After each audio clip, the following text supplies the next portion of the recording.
Ang kasaysayan sa balaang libro sa kadaan kanato sa matag usa nga kita masayod sa kamatuoran ug makahinumdum sa mga kasaysayan nga nanglabay sa miunang panahon. Usi kani panag-ingnan sa matag usa ka tawhanon. Ang kasaysayan ni Nicodemus ug kang Hesukristo.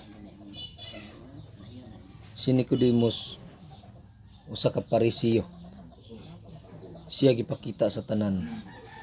Karon siya unta mo'y mobarog sa kamatuoran ug mga mensahe. Siya ang kapariha nga mga Parisiyo. Apan sa iyang pagkatawhanon siya walay baruganan. Bisan nakita na niya ang kamatuoran. Si Nicodemus ug atong sabton igo lamang siyang naniguro sa iyang kaugalingon. Ug wala niya isay-isay ang kamatuoran ngadto sa iyang mga tinun-an. Usama kaniya ang mga Parisiyo. Si Hesukristo usa nga nagpakita og mga milagro aron ang mga tawhanon makamata ug makaila kaniya ug unsa og sikinsa siya. Apan si Nicodemus iya kining natugyad nga wala niya makita ug unsa ka matuod nga si Hesukristo usa ka Dios nga gipadala sa amahan aron pagsaysay sa kamatuoran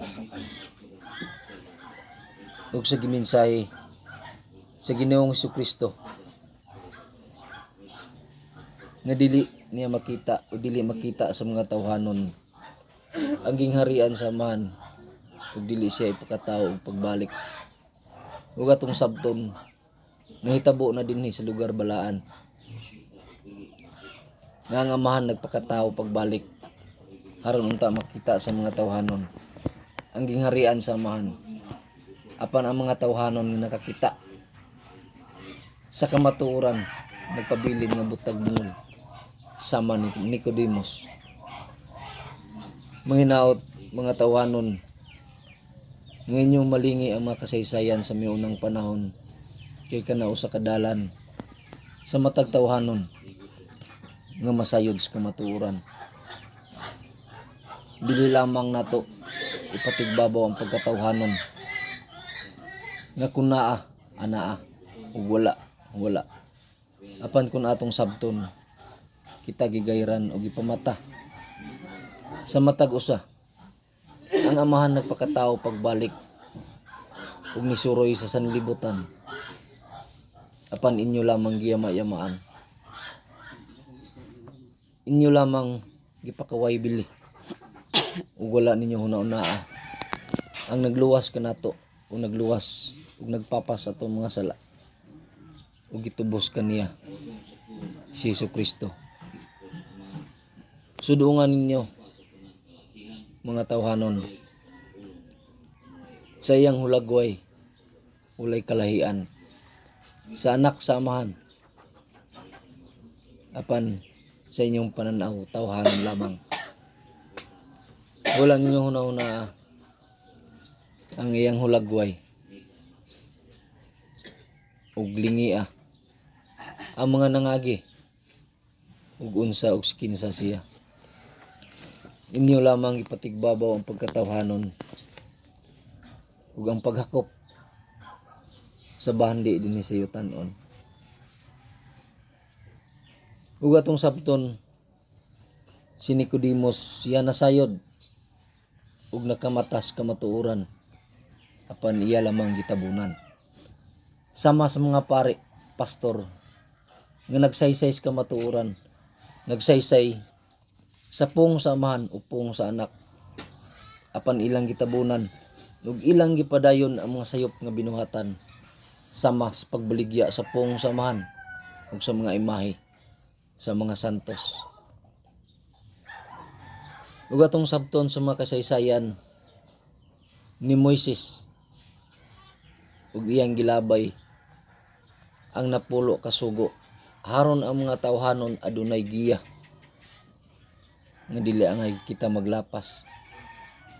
naa nasulat sa napulo ka sugo. Dili gamiton ang ngalan sa Dios sa pagpasipala. Apan unsa ang gibuhat sa mga kaparian ug pastor. Hamabaw lamang ang ilang pagsabot sa balaang libro.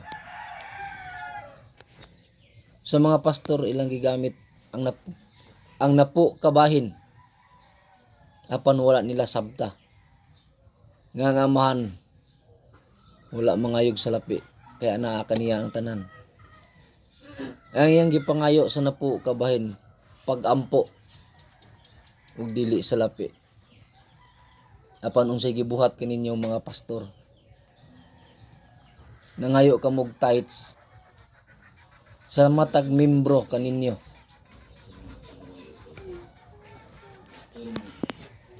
Batuni og kaulaw ang inyong gibuhat. Kay lapas na. Wala kamoy kalahian sa mga pare. Nagparehas lamang kamo. Nagbuhat og laway ug gihimo ang ngalan sa Dios haran inyong pasipadaan. Manghinaot sa inyong mabasa sa balaang libro kamo makamata ug tagaan kaninyong pagtulunan ug unsa mga pulong nakasulat niini. Ang amahan nagpakatao pagbalik kay laway na ang naa sa palibot. Nahinubra na ang mga buhat nga dili maayo kay mismo ang nagdumala nagbuhat og laway kamong mga pare pastor. Kung kamo lamang adunay kaulaw sa inyong kaugalingon kamo unta makamata. Ug kamong mga tawhanon nga nasayod sa kamatuoran ug nakita kaninyo ug unsa ang amahan. Siya nagpakatao pagbalik karon magiya sa matag tawhanon nga iyang gitabangan apan ang tawhanon plastic. Patigbabaw lamang ang pagkatawhanon. Ug ang tawhanon lamang mubarog ug unsa ang iyang nakita ug unsa ang kamatuoran nagisaysay sa balaang libro dili unta matuis ug magpadayon unta ang kaayuhan sa kalibutan. Apan ang daotan maningkamot sa paguba sa una-una og kasing-kasing sa matag tawhanon. Lingian ninyo ang likod ug sabta sa daan nga inyong giagian ug iya ba samahan o iya ba sikugan ug sungayan. Babutakan ninyo ang saktong silot sa maabot adlaw. Ipakita na niya ang mga sinyalis sa kalamidad apan mosampit lamang kamo sa pipila ka gutlo o higayon. Wala ninyo huna-huna nga siya inyong gigamit sa matag adlaw apan kamo nakalimot kaniya. Huna-huna kaninyo mga tawhanon sabta ug analaysa kaninyo. Manghinaot sa mga tawhanon nga nasayod sa kamatuoran ug nigawas sa gingharian samahan kay nagpadayon sa pagkatawhanon.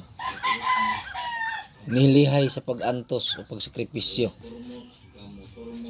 Una-una, dili makita kaninyo ang gingharian samahan ug dili siya magpakatao sa pagbalik. Sabta ninyo ang kasaysayan ni Jesucristo ug ni Nicodemus. Sabta usab ninyo og si kinsa si Jesucristo ug si kinsa usab si Nicodemus. Manghinaot sa matag tawhanon dili malimot sa pagsampit sa ngalan sa Dios Amahan sa langit.